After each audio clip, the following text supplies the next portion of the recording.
Hello everyone, আজকের এই space science ক্লাসে তোমাদের সবাইকে স্বাগতম। আচ্ছা, রাতের আকাশের দিকে তাকিয়ে কখনো কি মনে হয়েছে আমরা কি বিশাল মহাবিশ্বে সত্যিই একা? শতাব্দীর পর শতাব্দী ধরে কিন্তু মানুষ এই উত্তরটাই খুঁজছে। আজ আমরা ঠিক এই মহাজাগতিক গোয়েন্দা গল্পটাতেই ডুব দিতে যাচ্ছি। দেখব বিজ্ঞানীরা আসলে কিভাবে পৃথিবীর বাইরে প্রাণের খোঁজ করছেন। আজকের ক্লাসে আমরা যা যা কভার করব তা হলো, প্রথমে দেখব এক্সোপ্ল্যানেট আবিষ্কারের রোমাঞ্চকর গল্প। এরপর জানব আসল বিজ্ঞান আর মিডিয়ার অতিরঞ্জিত খবরের মধ্যকার পার্থক্য। তারপর আমরা নাসার একদম নতুন আবিষ্কারের সিঁড়ি নিয়ে কথা বলবো। আর সবশেষে জানব ভবিষ্যতের দারুণ সব মহাকাশযান সম্পর্কে। তো শুরুতেই আসা যাক আমাদের প্রথম টপিকে। আমরা কি সত্যিই একা? চলুন দেখে নিই মহাজাগতিক এই সন্ধানে আমরা ঠিক কতটা পথ পেরিয়ে এসেছি। আচ্ছা, তোমরা কি জানো ৯০ দশকের শুরু পর্যন্ত কিন্তু আমাদের সৌরজগতের বাইরে অন্য কোনো গ্রহের কথা আমাদের জানাই ছিল না?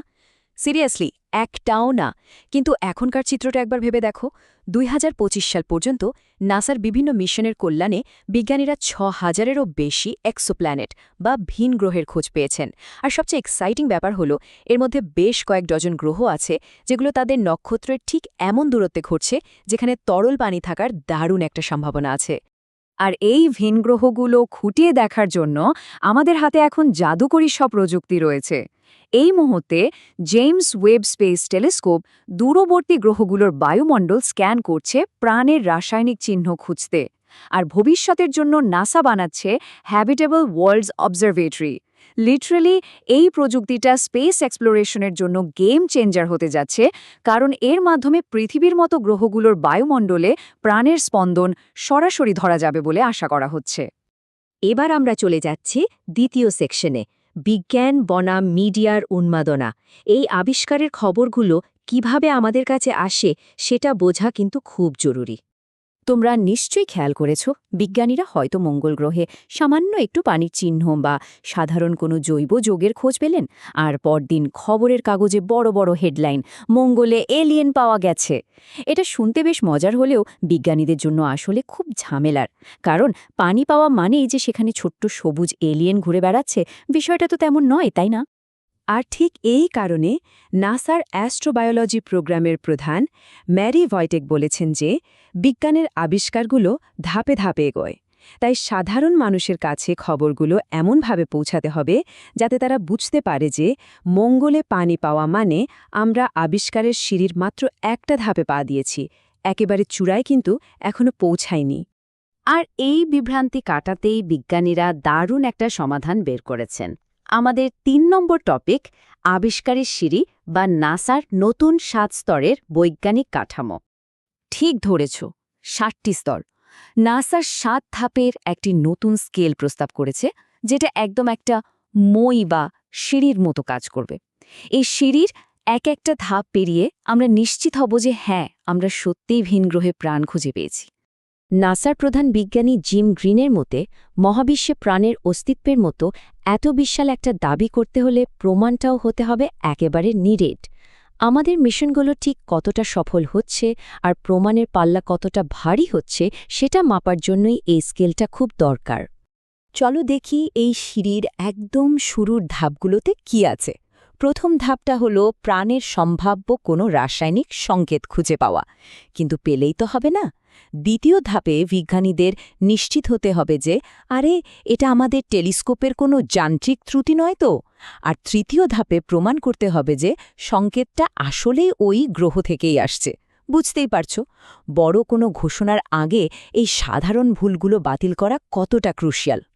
এবার সেকশন ৪, বায়ো সিগনেচার চ্যালেঞ্জ। সিঁড়ির আরও উপরে উঠতে হলে আমাদের এখন মহাজাগতিক গোয়েন্দা হয়ে যেতে হবে। আমরা আসলে ঠিক কি খুঁজছি? আচ্ছা, ক্লাসের সবার জন্য এখন একটা ওপেন চ্যালেঞ্জ।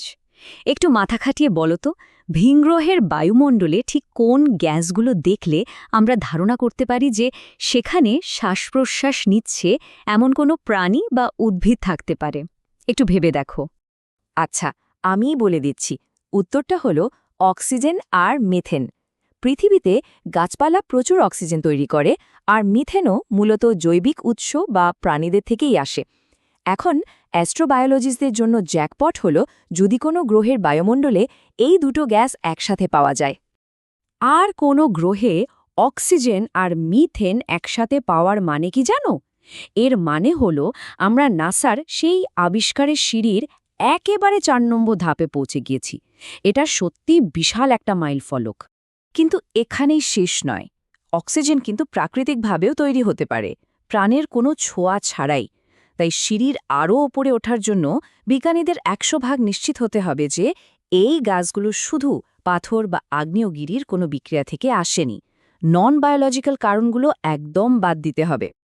এবার আসা যাক সিঁড়ির একদম চূড়ায়, মানে ৬ আর ৭ নম্বর স্তরে।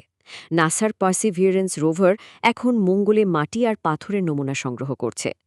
এই নমুনাগুলো যখন পৃথিবীতে আসবে তখন স্বাধীন গবেষকরা যদি একাধিক ল্যাবে পরীক্ষা করে তাতে প্রাণীর প্রমাণ পান, তবেই আমরা ৬ নম্বর স্তরে পৌঁছাব।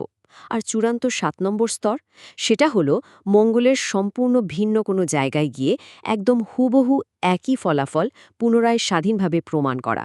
তবেই সন্দেহাতীতভাবে প্রমাণিত হবে যে আমরা একা নই। আমরা ক্লাসের একদম শেষ পর্যায়ে চলে এসেছি। আমাদের ৫ নম্বর সেকশন, পরবর্তী প্রজন্মের মহাকাশযান। চলুন দেখি ভবিষ্যৎ আমাদের জন্য কি জমিয়ে রেখেছে। আমাদের ভবিষ্যতের রোবোটিক অভিযাত্রীরা কিন্তু তৈরি হচ্ছে। যেমন ধরো ইউরোপা ক্লিপার যাচ্ছে বৃহস্পতির বরফে ঢাকা চাঁদ, ইউরোপার নিচে লুকিয়ে থাকা বিশাল মহাসাগরের খোঁজে। শনির রহস্যময় চাঁদ টাইটানে উড়ে বেড়াবে ড্র্যাগন ফ্লাই, আর মঙ্গল গ্রহের নমুনা সংগ্রহের কাজ তো পার্সিভিয়ারেন্স করেই যাচ্ছে। একটা জিনিস মনে রাখা খুব দরকার, এই মিশনগুলো যদি সরাসরি কোনো এলিয়েন বা প্রাণের খোঁজ নাও পায়, তাতেও কিন্তু কোনো ক্ষতি নেই। এদের পাঠানো প্রত্যেকটা ডেটা আমাদেরকে শেখাবে কিভাবে একটা গ্রহ বাসযোগ্য হয়ে ওঠে।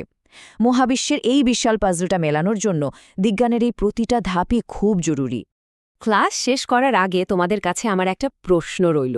একবার জাস্ট কল্পনা করো, এত এত গ্যালাক্সি আর গ্রহ নক্ষত্রের ভিড়ে যেদিন আমরা চূড়ান্তভাবে প্রমাণ করতে পারব যে মহাবিশ্বে আমরা সত্যিই একা নই, যেদিন আমরা এই সিঁড়ির একদম শেল ধাপে পা রাখব, সেদিন কি আমাদের পুরো পৃথিবী, বিজ্ঞান আর দর্শন সম্পর্কে আমাদের দৃষ্টিকোণ চিরতরে বদলে যাবে না? এই প্রশ্নটা নিয়ে আজকে আমরা শেষ করছি। মহাবিশ্বের এই অসীম রহস্যের সন্ধানে চোখ থাকুক আকাশের দিকে। আজকের এই এক্সপ্লেনারের সাথে থাকার জন্য সবাইকে অসংখ্য ধন্যবাদ।